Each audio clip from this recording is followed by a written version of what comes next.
Hello everyone. Today's topic is magnetic field for solenoid and toroid.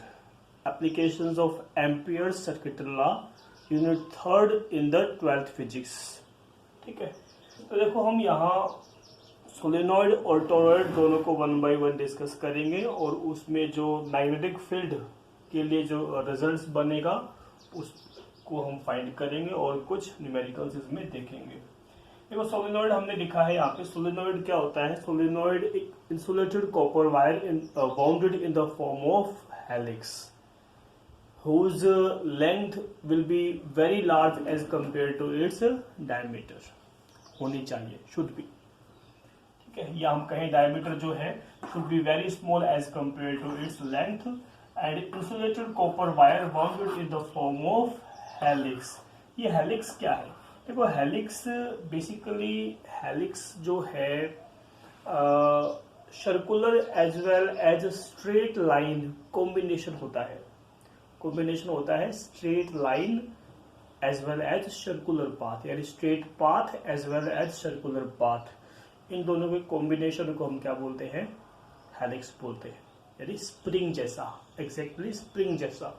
देखो हम यहाँ एक डायग्राम शो कर रहे हैं। सपोज दैट हमने ये दिखाया, जैसे हमारे पास ये number of coils, number of turns of coils हमने दिखाई है, ठीक है, और जिनमें करंट सपोज दैट एंटर कर रहा, जितना करंट आई करंट एंटर कर रहा है उतना ही करंट उसमें से बाहर भी निकल रहा होगा। और जो ये कॉइल्स है हमारे पास, इनमें भी क्या है? करंट एंटर कर रहा है, करंट मूव कर रहा है। जो ये सर्कुलर कॉइल्स है, सभी कॉइल्स के अंदर करंट रिवॉल्व कर रहा है, ठीक है।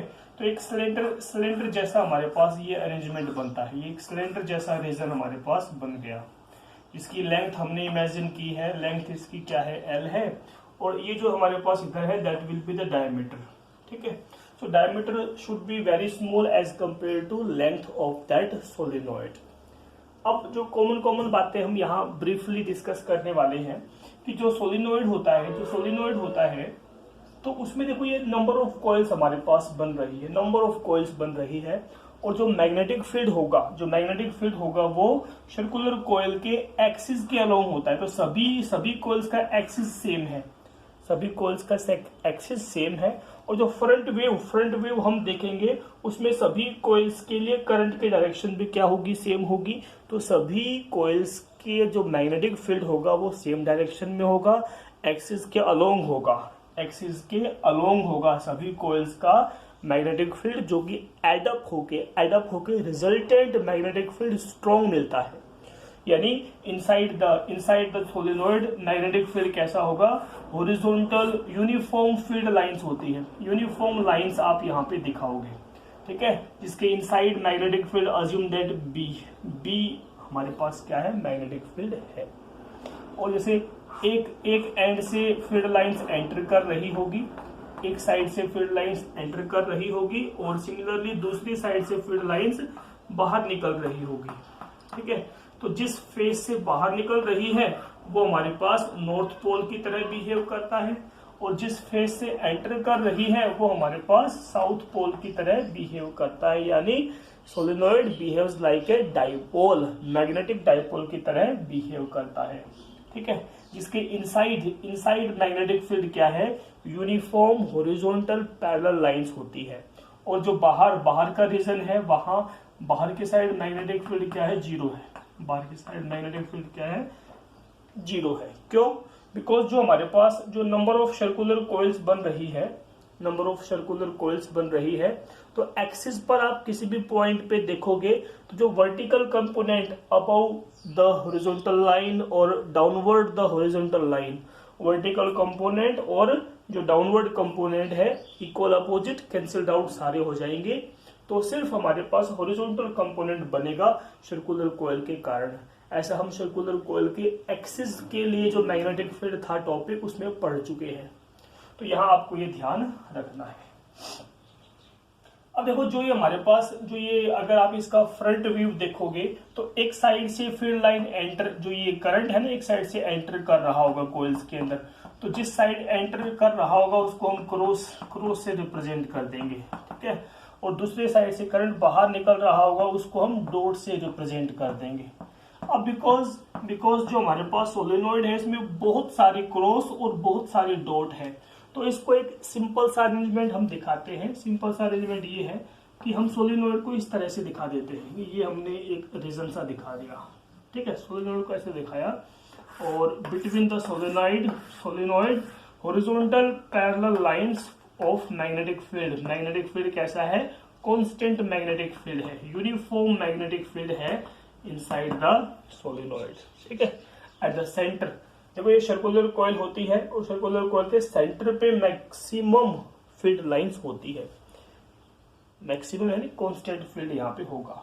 तो एक साइड हमने क्या दिखाया, डॉट से आप रिप्रेजेंट करोगे, ठीक है, डॉट या क्रॉस जो भी आपको अच्छा लगे, और दूसरी तरफ हम क्रॉस से रिप्रेजेंट करेंगे, यानी जो कॉइल है उसमें एक तरफ करंट बाहर निकल रहा है, एक साइड करंट एंटर कर रहा होगा।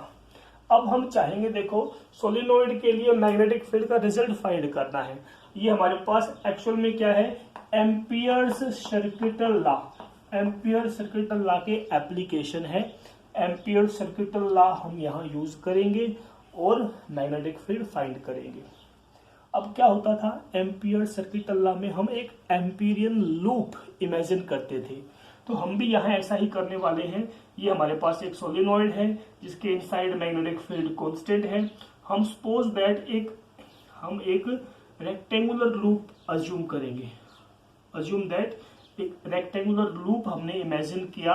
Suppose that A B C and D, ये एक रेक्टेंगुलर लूप हमारे पास दिया हुआ है, ठीक है। इसे हमने मानना भाई ये जो लेंथ हमारे पास इधर ही है, लेंथ क्या है इसकी, एल है, एल बी द लेंथ। ये साइड हमारे पास क्या है, एल दी हुई है। अब देखो किसी भी लूप के लिए जिसमें करंट कितना पास कर रहा है, कैसे आप इसको फाइंड करोगे। देखो हमने पढ़ रखा है, एम्पियर सर्किटल लॉ पढ़ रखा है, closed integration line integral B vector dot DL vector that will be equals to mu naught into total current होता है। अब टोटल करंट कितना इसमें फ्लो कर रहा होगा ये हम कैसे बताएंगे, ठीक है। तो टोटल करंट कितना फ्लो कर रहा होगा इसको आप कैसे फाइंड करोगे। देखो हमारे पास क्या है, जैसे नंबर ऑफ कॉइल्स आपके पास होगी।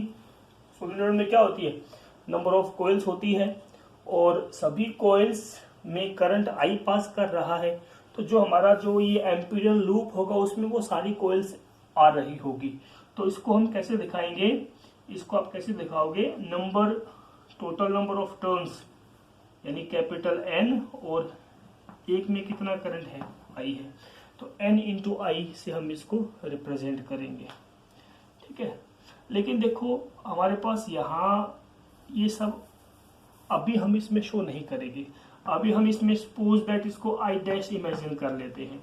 हमें इसकी वैल्यू फाइंड करनी है, ये देखना है बी डॉट डी एल, और लूप हमारे पास कौन सा है, A B C D, A B C D एक कंप्लीट लूप है। इस कंप्लीट लूप को हम 4 हिस्सों में डिवाइड कर सकते हैं, A B, B C, C D और डी ए, इस तरह से। तो इस रीजन में देखो जो आपके पास ये जो ए टू बी रीजन है, ए टू बी साइड है, इसमें आपके पास लेंथ यानी करंट लेंथ और जो मैग्नेटिक फील्ड सेम डायरेक्शन में है, एंगल 0 होगा।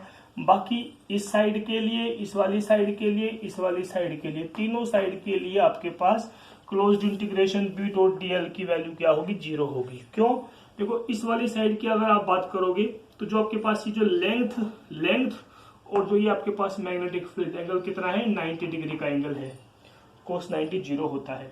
इस वाले के लिए भी हमारे पास एंगल कितना है, 90 डिग्री है, कोस 90 0, और बाहर हमारे पास मैग्नेटिक फील्ड 0 होता ही है, ठीक है। बचा हमारे पास ये वाली साइड। तो जो आपके पास इस ए बी सी डी को आप 4 हिस्सों में डिवाइड करोगे, ऐड करोगे, तो देखो ये बनेगा हमारे पास integration B vector dot D L vector, यानी ए बी सी डी।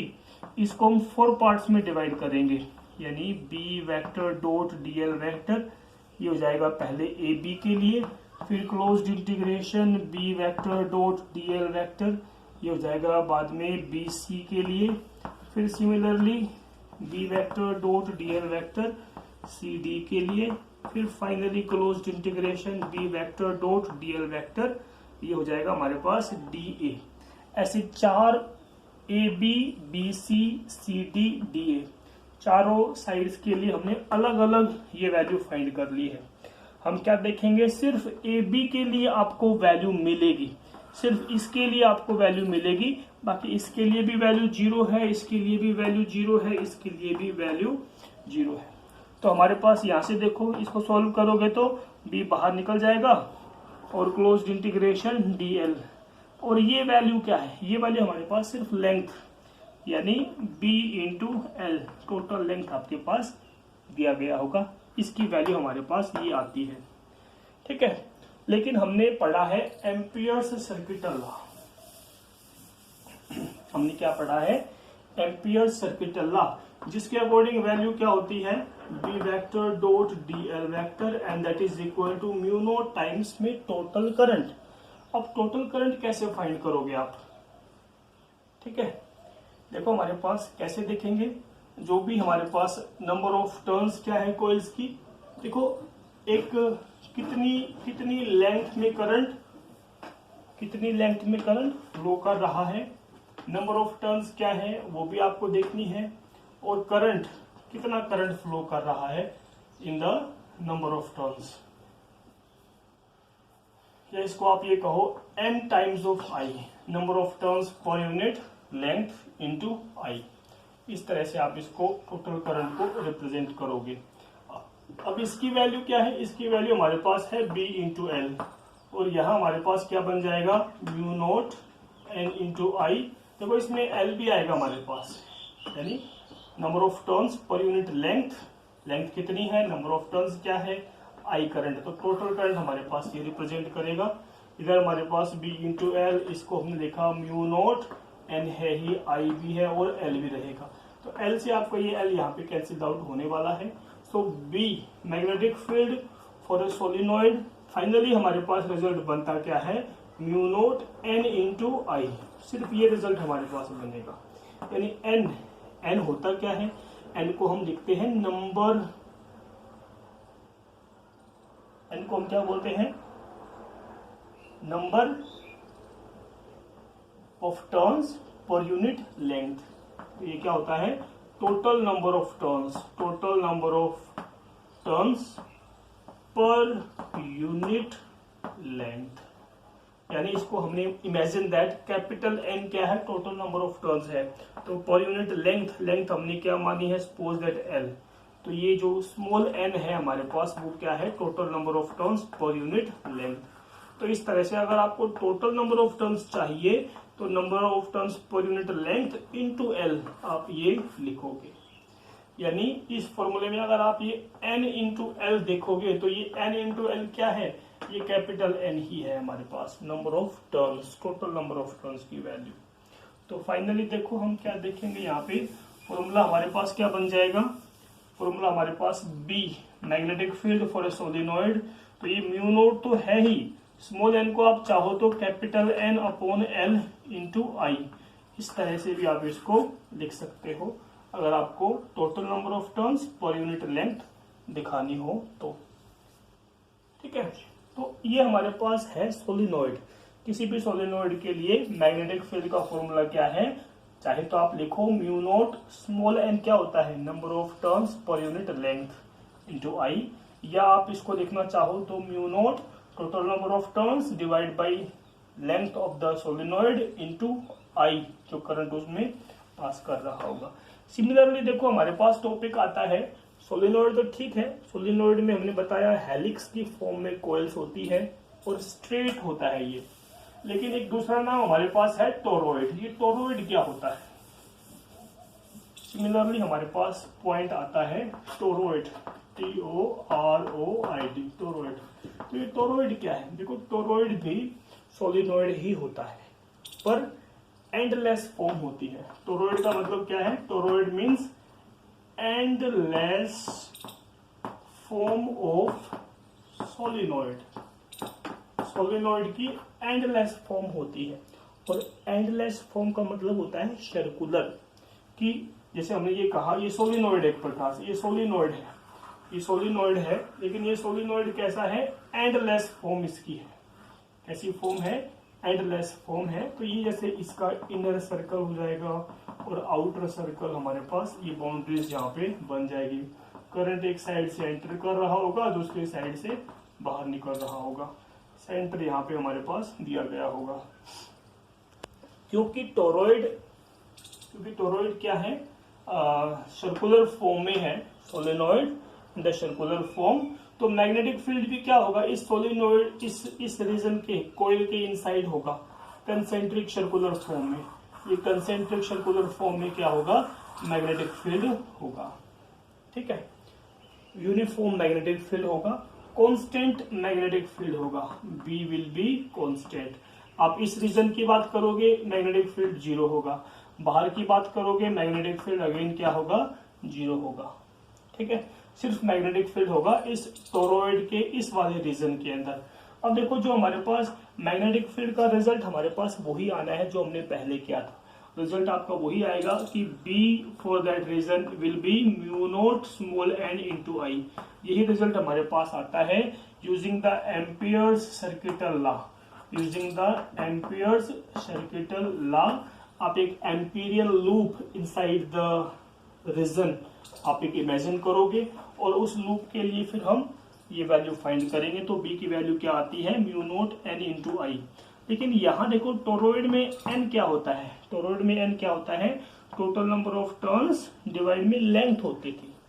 और यहाँ लेंथ हमारे पास क्या होती है, यहाँ लेंथ क्या है, देखो ये सर्कुलर फॉर्म है, तो कोई भी एक लूप होगा तो उसकी लेंथ क्या होगी, लेंथ होगी उसकी सरकमफ्रेंस, और सरकमफ्रेंस क्या होती है 2 पाई r। तो number of turns per unit length ये होगी आपके पास 2 पाई r। तो ये आपको इसमें ध्यान रखना है। ठीक है, तो magnetic field B for the toroid and the result will be mu naught total number of turns upon twice of pi r। ठीक है, और इनटू में I। इस तरह से आप इसको लिखोगे, ये आपको ध्यान रखना है खासकर। Number of turns per unit length, तो total number of turns upon 2 pi r for the Amperian loop. तो ये जो दोनों ही टॉपिक आपको इसमें खासकर ध्यान रखने हैं, चाहे सोलेनोइड हो चाहे टोरॉइड हो। ठीक है, थर्मोन्यूक्लियर रिएक्टर जो होता है, थर्मोन्यूक्लियर रिएक्टर जो होता है, थर्मोन्यूक्लियर जो रिएक्टर होता है, उस रिएक्टर में जो मैग्नेटिक फील्ड प्रोवाइड करता है उसमें टोरॉइड की काफी जो अहम भूमिका होती है। तो टोरॉइड काफी इंपॉर्टेंट रोल होता है for producing magnetic field. Large amount में मैग्नेटिक फील्ड प्रोड्यूस किया जाता है टोरॉइड की हेल्प से। थर्मोन्यूक्लियर रिएक्टर यानी टोकामेक जो कि एक थर्मोन्यूक्लियर रिएक्टर है, फ्यूजन पे ये काम करता है। किस पे काम करता है, न्यूक्लियर फ्यूजन पे ये काम करता है। ठीक है, तो इन दोनों टॉपिक को आपको देखना है। न्यूमेरिकली आप इन फॉर्मूले जो हमारे पास है B is equal to mu naught n into I, इस फॉर्मूले को अप्लाई करके आप रिजल्ट को फाइंड कर सकते हो। ठीक है, जो भी कोई अननोन वैल्यू होगी उसको हम फाइंड कर लेंगे और जो भी कुछ गिवन होगा उसको हम रहने देंगे। ठीक है, देखो समटाइम्स हमने अभी पढ़ा जैसे कि B is equal to mu naught n into I.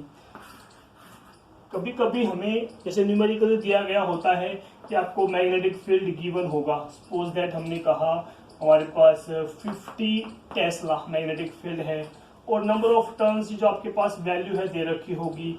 Current आपको नहीं दिया हुआ लेकिन कॉइल की रेजिस्टेंस दे रखी है, कॉइल की रेजिस्टेंस दे रखी होगी। तो आपसे पूछेगा बताओ कि हमने जो कॉइल है उसके अक्रॉस कितनी ईएमएफ अप्लाई की हुई है। तो हमें पता है, देखो ईएमएफ जो होती है वो क्या होते हैं, करंट इनटू रेजिस्टेंस होता है। तो करंट को अगर आप फाइंड करोगे तो क्या होगा, ईएमएफ अपॉन रेजिस्टेंस होगा। तो जो करंट का फॉर्मूला है तो B is equal to mu naught n और I की जगह हम क्या पुट कर देंगे, ईएमएफ अपॉन रेजिस्टेंस। तो इस तरह से अगर आपको मैग्नेटिक फील्ड दिया गया हो, एन आर म्यू सब गिवन वैल्यू है, तो आप कितनी ईएमएफ अप्लाइड की गई है across the terminals of the wire of the solenoid और टोरॉइड, ठीक है। तो वो ईएमएफ हम फाइंड कर सकते हैं, न्यूमेरिकली आपको ऐसा मिलेगा। अदरवाइज हमसे जैसे भी अगर एन की value number of turns per unit length पूछी गई हो, मैग्नेटिक फील्ड दे रखा होगा, करंट दिया गया होगा, फॉर्मूले में आप पुट करके उसको सॉल्व कर सकते हो, ठीक है। तो ये हमारे पास टॉपिक है एम्पियर्स सर्किटल लॉ, जिसके एप्लीकेशंस वाइज हमने देखे सोलेनोइड और टोरॉइड को, ठीक है। सोलेनोइड क्या है और टोरॉइड क्या है, ठीक है। हम आपको बताएंगे force on moving charge in uniform magnetic field, ठीक है। हमने इमेजिन किया हुआ है we have uniform magnetic field, horizontal parallel lines हमने क्या दिखाई है, मैग्नेटिक फील्ड दिखाया है। कोई चार्ज पार्टिकल अगर यूनिफॉर्म मैग्नेटिक फील्ड में मोशन करता है किसी एंगल पे विद द मैग्नेटिक फील्ड, तो उसके ऊपर फोर्स लगती है। How much force will B, तो रिजल्ट इसमें हम देखेंगे। देखो क्या है, हमने इमेजिन किया कि we have a positive q charge दिया हुआ है जो कि v वेलोसिटी से और मैग्नेटिक फील्ड के साथ थीटा एंगल के ऊपर मूव कर रहा है। तो उस चार्ज, देखो कोई मूविंग चार्ज होता है उसका भी मैग्नेटिक फील्ड होता है, और हमने इसको मूविंग चार्ज को मैग्नेटिक फील्ड में ही रखा है, तो दोनों के मैग्नेटिक फील्ड के बीच में अट्रैक्शन रिपल्शन के कारण फोर्स लगनी होगी, ठीक है। और वो फोर्स कितनी होती है, ऑब्जर्वेशन है हमारे पास, ऐसा कंक्लूजन निकला है बाय द कंक्लूजन ये है कि हमने माना कि एफ क्या है, वो फोर्स है जो चार्ज पार्टिकल के ऊपर लगती है, जिसको हमने मैग्नेटिक फील्ड में मोशन करवाया है, ठीक है। तो ये फोर्स जो होती है डायरेक्टली प्रोपोर्शनल होती है किसके, चार्ज के ऊपर, पहला पॉइंट। दूसरा पॉइंट, यही फोर्स डायरेक्टली प्रोपोर्शनल होती है v into sine of angle theta, ठीक है। और यही फोर्स क्या होती है, directly proportional to magnitude of the magnetic field. तो ये 3 पॉइंट्स हमारे पास यहाँ पे बनते हैं कि force on the charge which is moving with some velocity directly proportional to the charge, directly proportional to the v sin theta, और directly proportional to the magnitude of the magnetic field. तो जब इन तीनों relations को हम combine करते हैं तो हमारे पास फॉर्मूला बनता है F directly proportional to Q V B, और ये साइन ऑफ एंगल थीटा को हम पीछे ले आते हैं, ठीक है। देखो एक्चुअल में क्या है, जो ये V वेलोसिटी है हमारे पास जो कि मैग्नेटिक फील्ड के साथ थीटा एंगल पे है, तो इस वेलोसिटी वाले कंपोनेंट को हम 2 पार्ट्स में रिजोल्व करेंगे, एक इसका हॉरिजॉन्टल पार्ट बन जाएगा, एक इसका वर्टिकल पार्ट बन जाएगा, ठीक है। तो जो ये वर्टिकल कंपोनेंट होगा हमारे पास, ये क्या होगा, v sine of angle theta होगा, और जो हॉरिजॉन्टल कंपोनेंट होगा that is v cos of angle theta होगा। तो एक्चुअल में क्या है, फोर्स तभी लगती है जब आपका जो चार्ज पार्टिकल v वेलोसिटी से मूव कर रहा है, और वो कंपोनेंट जो परपेंडिकुलर होगा, जो perpendicular to the magnetic field होगा, for that force will be maximum. और हॉरिजॉन्टल केस के लिए जैसे v कोस थीटा वाला कंपोनेंट है, इस केस के लिए कोई फोर्स नहीं लगने वाली, फोर्स विल बी 0, ठीक है। तो हमने यहाँ डायरेक्टली जो लिखा है यहाँ पे, ये v साइन थीटा इसीलिए लिया है बिकॉज जो मैग्नेटिक फील्ड के जो परपेंडिकुलर कंपोनेंट होगा, इसके लिए हमारे पास मैक्सिमम फोर्स एक्ट करेगी ऑन द चार्ज। तो हमने देखा इक्वल करोगे तो कोई कांस्टेंट भी आएगा हमारे पास, F equals to any constant, suppose that K Q V B sine of angle theta. K को सपोज दैट हमने यूनिटी मान लिया, 1 इमेजिन कर दिया, so force will be equals to Q V B sine of angle theta. तो ये हमारे पास एक रिजल्ट है कि किसी भी चार्ज को जिसको हमने v वेलोसिटी से यूनिफॉर्म मैग्नेटिक फील्ड में थीटा एंगल पे मूव करवाया है, तो फोर्स के लिए मैग्नीट्यूड कितना होता है, चार्ज की वैल्यू, ठीक है, चार्ज कितना है, क्या वेलोसिटी है, मैग्नेटिक फील्ड के लिए क्या वैल्यू दी हुई है और कितना एंगल दिया हुआ है, ये सब वैल्यू हो हमारे पास, तो हम कितना फोर्स लगेगा उस चार्ज पर, डिफ्लेक्शन आएगा नहीं आएगा, ये सब हम फाइंड कर सकते हैं। लेकिन देखो फोर्स एक वेक्टर क्वांटिटी है, फोर्स एक वेक्टर क्वांटिटी है, और वेक्टर क्वांटिटी है तो आपको इसकी डायरेक्शन भी पता होनी चाहिए कि फोर्स किस डायरेक्शन में लगेगी। अब देखो यहाँ हमें एक, जैसे अगर आप इसको एफ वेक्टर की फॉर्म में लिखोगे, चार्ज फिक्स होता है, क्यू मैग्नीट्यूड वाइज है, कोई डायरेक्शन नहीं होती इसकी, और वी बी साइन थीटा, देखो ये वी बी साइन थीटा, ये क्या है हमारे पास, साइन थीटा। दो तरह से प्रोडक्ट होता है वेक्टर के अंदर, क्रॉस प्रोडक्ट और डॉट प्रोडक्ट। साइन थीटा में कौन सा आता है, क्रॉस प्रोडक्ट, तो हम इसको वी बी साइन थीटा को हम क्या लिख देंगे, v vector cross product B vector, इस तरह से ये हमारे पास लिखा जाएगा। तो चार्ज पार्टिकल के ऊपर कितनी फोर्स लगती है, q v vector cross product B vector. देखो डायरेक्शन क्या होगी, फोर्स की डायरेक्शन क्या होगी, इसके लिए हमारे पास फ्लेमिंग का लेफ्ट हैंड रूल भी होता है। डायरेक्शन के लिए कौन सा रूल है, फ्लेमिंग्स लेफ्ट हैंड रूल होता है, फ्लेमिंग्स लेफ्ट हैंड रूल, ठीक है।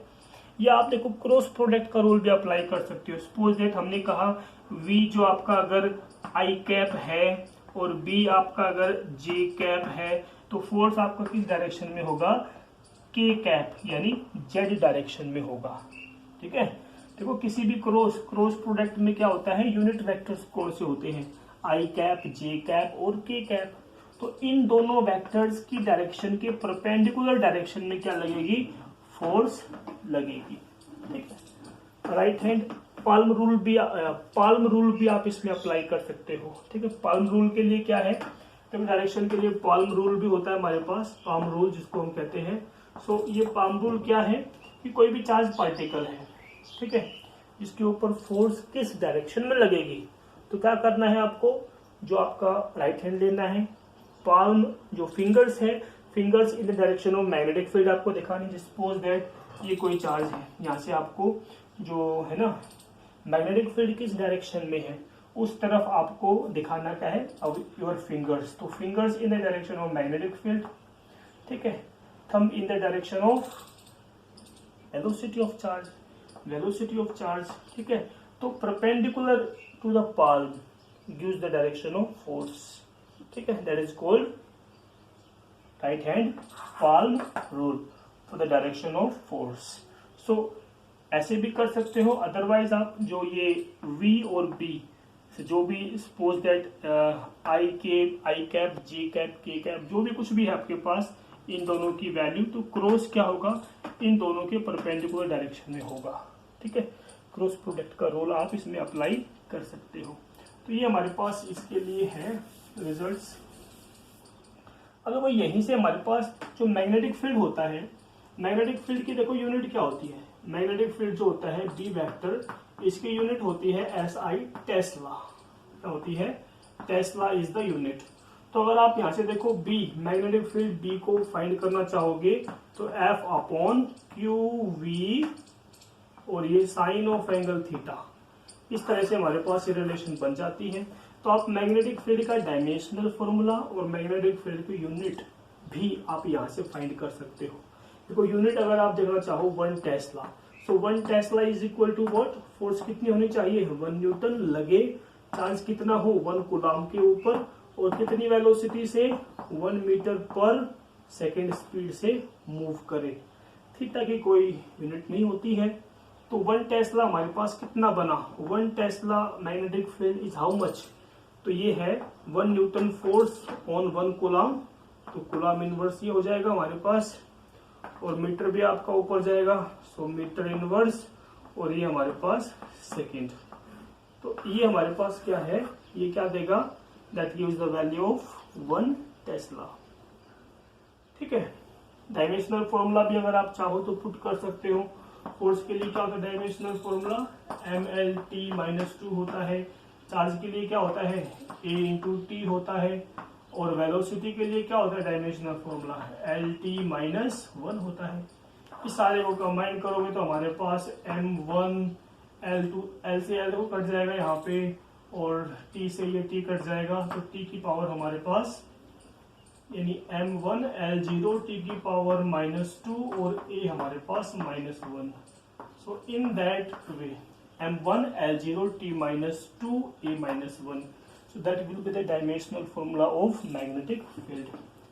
देखो यहाँ हमने देखा कि चार्ज को जब आप मैग्नेटिक फील्ड में रखते हो तो ये फोर्स लग रही है, चार्ज को जब आप इलेक्ट्रिक फील्ड में प्लेस करते हो, देखो अब हमारे पास एक नया नाम यहाँ पे आता है, एक फोर्स बनती है लोरेंज फोर्स, एक फोर्स बनती है लोरेंज फोर्स. तो लोरेंज फोर्स एक्चुअल में क्या है? तो लोरेंज फोर्स एक्चुअल में टोटल फोर्स है, total force experience, total force experienced by the charge placed in perpendicular electric and magnetic field. ठीक है, यानी कोई चार्ज पार्टिकल जिसको इलेक्ट्रिक और मैग्नेटिक दोनों फील्ड में रखा गया है, तो उस चार्ज पे जो टोटल फोर्स लग रही होगी उसको हम क्या बोलेंगे? लोरेंज फोर्स बोलेंगे. तो लोरेंज फोर्स यानी total F net total force ये है, जिसको हम क्या बोलेंगे? Force because of electric field और force because of magnetic field. ठीक है, दोनों फोर्स का सम होता है. तो force on the charge because of electric field क्या होता है? Charge into electric field, Q into E vector. You know that electrostatics हमने डिस्कस किया था पहले, और plus force in the magnetic field हमने अभी डिस्कस किया था. क्या था result? Q V vector cross product B vector, ऐसे हमने देखा था. तो यहाँ देखेंगे तो दोनों ही वैल्यू में चार्ज कॉमन है, चार्ज को आप बाहर निकाल लो, हमारे पास क्या बनेगा? E वेक्टर प्लस ये हो जाएगा V vector cross product B vector. इस तरह से हमारे पास ये जो फोर्स है that is the Lorentz force. ये जो इक्वेशन है, ये इक्वेशन हमें क्या दे रही है? That gives the Lorentz. तो ये हमें लोरेंज फोर्स के बारे में बताती है. तो दो बातें हमें यहाँ पता चली, force on the charge in the uniform magnetic field, और ये लोरेंज फोर्स क्या है? लोरेंज फोर्स दोनों इलेक्ट्रोस्टैटिक फोर्स और मैग्नेटोस्टैटिक फोर्स दोनों का सम होता है.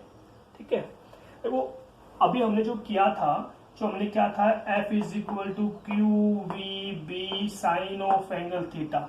इसके देखो हमारे पास स्पेशल केस भी बन जाते हैं. अगर चार्ज पार्टिकल आपका न्यूट्रल हो, तो अगर चार्ज कैसे, मतलब चार्ज नहीं है, चार्ज किसी बॉडी पे नहीं है, तो उसके ऊपर क्या कोई फोर्स लगेगी? फोर्स नहीं लगेगी. ठीक है, फोर्स विल बी जीरो. अगर चार्ज पार्टिकल में वेलोसिटी जीरो हो, यानी चार्ज अगर आपका रेस्ट में है, तो रेस्ट में होगा तो क्या उसके ऊपर फोर्स लगेगी? फोर्स नहीं लगेगी. अगर आपने मैग्नेटिक फील्ड ही नहीं प्रोवाइड किया हुआ, यानी मैग्नेटिक फील्ड अगर हमारे पास जीरो है, then again force will be zero. यहाँ वेलोसिटी जीरो है तो भी फोर्स जीरो है. अगर चार्ज हमारे पास न्यूट्रल बॉडी है, तो न्यूट्रल बॉडी पे फोर्स क्या होती है? जीरो होती है. एक और पॉइंट, ये देखो थीटा, थीटा किसके बीच का एंगल है? थीटा एंगल है V वेक्टर और B वेक्टर, वेलोसिटी और मैग्नेटिक फील्ड के बीच का एंगल होता है. ठीक है, तो अगर ये वेलोसिटी वेक्टर पैरेलल हो किसके? मैग्नेटिक फील्ड वेक्टर के. ठीक है, और पैरेलल होने का मतलब थीटा कितना है? 0 डिग्री. और थीटा 0 होने का मतलब साइन जीरो, देखो वैल्यू साइन जीरो कितना होता है? साइन जीरो कितना होता है? 0 होता है. 0 इंटू समथिंग, सारे की सारी वैल्यू क्या हो जाएगी? 0 हो जाएगी. तो अगर दोनों पैरेलल है, यानी सेम वेक्टर ये है, दोनों की डायरेक्शन सेम है, और क्रॉस प्रोडक्ट में देखो, क्रॉस प्रोडक्ट में सेम वेक्टर का क्रॉस क्या होता है? 0 होता है. आप ऐसे भी ध्यान रख सकते हो. अदरवाइज एंगल 0 है तो साइन 0 की वैल्यू 0 होती है. देन अगेन हमारे पास फोर्स क्या मिलेगी? 0, यानी मिनिमम फोर्स मिलेगी. अगर ये थीटा एंगल हमारे पास 90 डिग्री होता है, then force will be maximum and that will be Q into V into B. इस तरह से आपको ये ध्यान रखना है. समटाइम्स हमें क्या कह देता है, फोर्स हमें नहीं दे रखी होती है, समटाइम्स न्यूमेरिकली हमें फोर्स नहीं दे रखी होती है, फोर्स की जगह हमें कह दिया जाता है कि वो जो चार्ज है, जो फोर्स की बजाय आपको मास या जो वेट, देखो वेट जैसी कोई वैल्यू दे रखी हो, आपको मास दे रखा हो, सपोज दैट चार्ज पार्टिकल का मास दे रखा होगा, ठीक है। तो मास इंटू ग्रेविटी यानी वेट, फोर्स को आप इन टर्म्स ऑफ वेट लिखोगे तो हमारे पास m into g and q v B, ये आपके पास वैल्यू बन जाएगी, ठीक है। तो ऐसा आपको दिया गया होगा। और भी कुछ मॉडिफिकेशन हो सकता है। मॉडिफिकेशन ये हो सकता है, देखो कई बार हमें चार्ज भी नहीं दे रखा होगा, ठीक है। चार्ज की जगह आपको क्या दे रखा होगा, चार्ज क्या होता है, n इंटू ई होता है, वी नो दैट चार्ज की वैल्यू क्या होती है, n इंटू ई होती है। So m into G that will be equals to n into E, और ये v वेक्टर और ये b। तो इस तरह से भी आपको, अब यहाँ से कोई भी अननोन वैल्यू आप फाइंड कर सकते हो। सपोज दैट आपको वेलोसिटी नहीं दी हुई, आपको बताइए कितनी स्पीड है, तो वेलोसिटी की वैल्यू क्या होगी हमारे पास, mg अपॉन ne और ये b। तो इस तरह से भी आप जो भी कोई अननोन वैल्यू होती है, चाहे मास हो, चाहे n हो हमारे पास नंबर ऑफ इलेक्ट्रॉन्स, और चाहे वेलोसिटी कंपोनेंट हो, चाहे मैग्नेटिक फील्ड हो, कोई भी अननोन वैल्यू होगी वो आप यहाँ से फाइंड कर सकते हो। तो ये हमारे पास टॉपिक है force on the charge in the uniform magnetic field. Result आपको ध्यान रखना है, डायरेक्शन आपको फाइंड करनी आनी चाहिए। लोरेंट्ज फोर्स क्या होती है, दोनों फोर्स का सम होता है, और जो स्पेशल केस हमने बताए ये आपको ध्यान रखने हैं, ठीक है। न्यूमेरिकल्स आपको इनके ऊपर सॉल्व करने हैं, ठीक है, जो सिंपल कैलकुलेशन बेस्ड होंगे।